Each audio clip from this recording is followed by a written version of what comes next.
Hi Bold Bakers!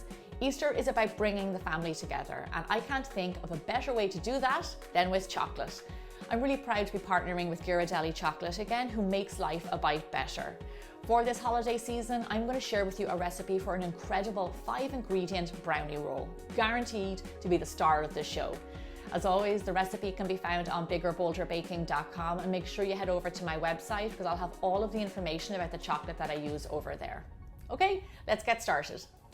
Okay, so the hero here, like I said, is chocolate. Now here I have some Ghirardelli 60% bittersweet chocolate chips. You know, watching Bigger Bolder Baking, I love these guys. So what you want to do is just add these into your bowl.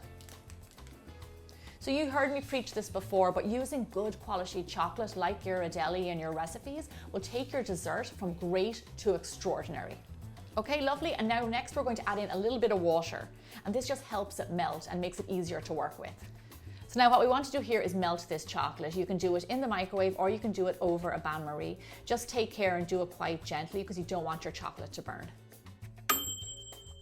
So this only took around a minute. Now the reason you do this first is because you want to make sure it is nice and cool before you add it into the rest of the ingredients. So I'm going to set this over to the side and I'm going to get started on making the rest of our brownie roll. So the first thing we're going to do is whip up our eggs. Now if these guys are at room temperature, they'll whip up so much better. Now for those of you who don't eat eggs, unfortunately you can't substitute them in this recipe. They're a really important ingredient. So now what you want to do is turn your mixer onto like a medium-high speed and let these whip up really well. So it will take around 3 minutes or so. You want to get it nice and thick before we add in our next ingredient. So this has gotten nice and thick. Now at this point we're going to add in our sugar. Now what you want to do here is stream in your sugar nice and slowly. If you dump all your sugar in at once, it will deflate your eggs. So just do a little bit at a time and let it drizzle in there. And then after around 3 or 4 minutes, you're going to see it get nice and really thick. So my sugar is in there. Now I'm going to let this whip up until it gets really lovely and thick. So like I said earlier, this is a 5-ingredient brownie roll. Really simple, just a few ingredients. One ingredient you don't need is flour. So this actually makes a really great Passover dessert as well. So the reason that we're getting these eggs so thick is because the air in these eggs is actually what's going to raise our cake. Like I said, there's no flour and there's no raising agent. So you need to get these lovely and thick to get a nice puffy cake. So this is exactly where I want it. So I'm going to turn down the machine a little bit, and I'm going to add in my cool melted chocolate. So while that chocolate is mixing in, I'm going to add my last ingredient, which is Ghirardelli semi-sweet chocolate chips. Because this is a brownie roll, you gotta have chocolate chips.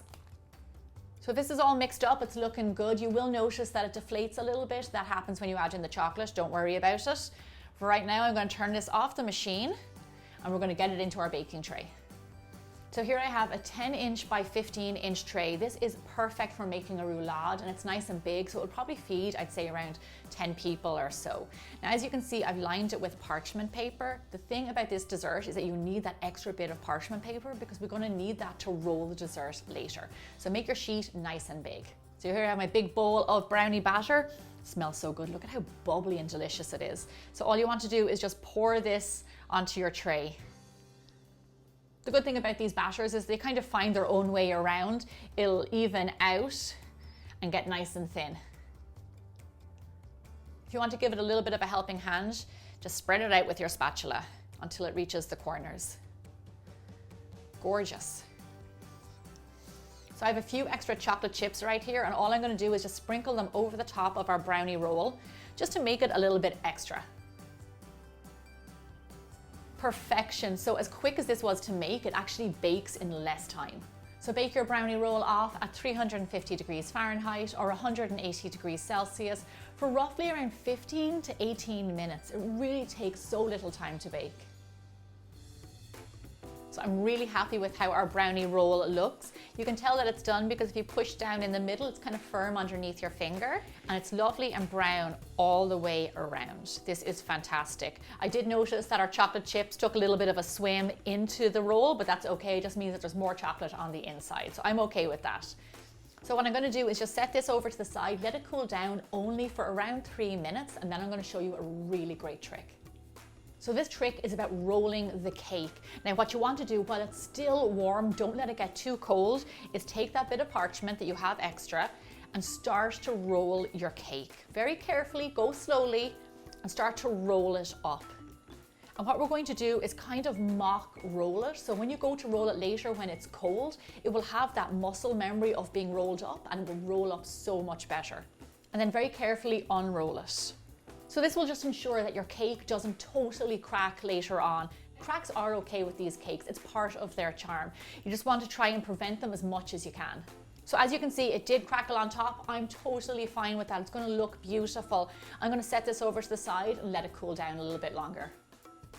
So it's been a few minutes and my cake has cooled down. So this is my next trick. What you want to do is lay a nice clean tea towel over the top of your cake. And then we're going to take a cooling rack and lay that on top. So this is where you have to be pretty swift. What we're going to do now is flip the whole thing over. 1, 2, 3. Like that. So you'll see in a minute the reason why I flipped this over. For right now, you just want to take off your baking tray and then carefully peel back the parchment paper.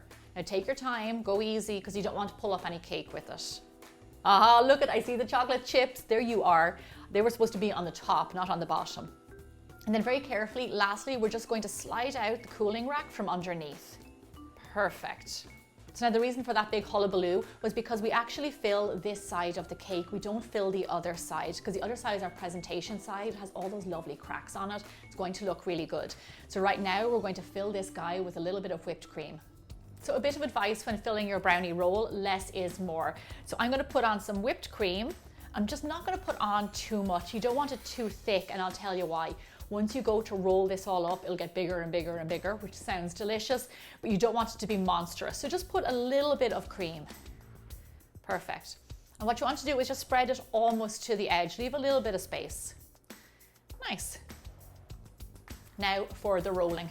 So this is the part where you have to hold your nerve. This is the rolling, and this is where the tea towel comes in really handy. What you want to do is just carefully start to roll, moving the tea towel around and letting the cake fall over itself. Now, if you're seeing any cracks, don't worry. That's totally fine. We'll cover those up. And then you want to finish it on its seam, just so it all stays together. So I moved my brownie roll very carefully onto my platter. Sometimes this is a two-man job. Olivia had to come in and help me. So just take care when you're doing it. So when serving these roll cakes, what I like to do is just slice a little bit off each end. The reason that I do this is so it'll fit on your platter beautifully, and also you can see really clearly what's on the inside. Then just tidy around the platter and make sure you keep those bits. Those bits are for the cook. Now the next thing we're going to do is garnish this bad boy. Here I have some chocolate ganache. You can also use chocolate sauce, melted chocolate, whatever you like. And I'm just going to drizzle this very carefully over the roll. There's two reasons that we do this. It's going to add another layer of chocolate and a nice different texture. Also, it's going to cover over any cracks that we want to hide.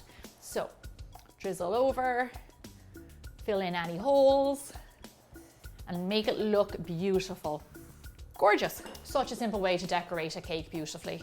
So I have a little bit of leftover whipped cream, so I'm just going to pipe a few rosettes on top, right down the middle. So this dessert is for the whole family to enjoy, so I've got the perfect thing to top it off with. Here I have some ghirardelli dark chocolate sea salt caramel eggs and some ghirardelli milk chocolate caramel bunnies. Perfect for this dessert. And all I'm going to do is just unwrap these. I'm going to put some in the cream to hold them up, and they kind of mark a slice, so everybody gets a chocolate and they get a slice. Gorgeous. I like to go between bunnies and eggs. You can choose whichever ones that you like. So there you go, an amazing show-stopping Easter dessert for the whole entire family. I think I'm going to have to bring it over to my table. I set this brunch table to share this dessert with everyone. Make this brownie roll a part of your Easter celebration this year. So while my friends and family are in the other room enjoying, I snuck in here because sometimes the chef doesn't actually get to taste any. It all goes by so quickly and I forget to enjoy it myself. Oh man, it's really hard to believe that with just 5 ingredients, some incredible chocolate and a little bit of creativity, you can make this show-stopping dessert. Without a doubt, this is going to be a fan favorite this Easter. A huge thank you to Ghirardelli for sponsoring this video. It definitely makes life a bite better. Thank you so much, and I'll see you back here really soon for more bigger, bolder baking.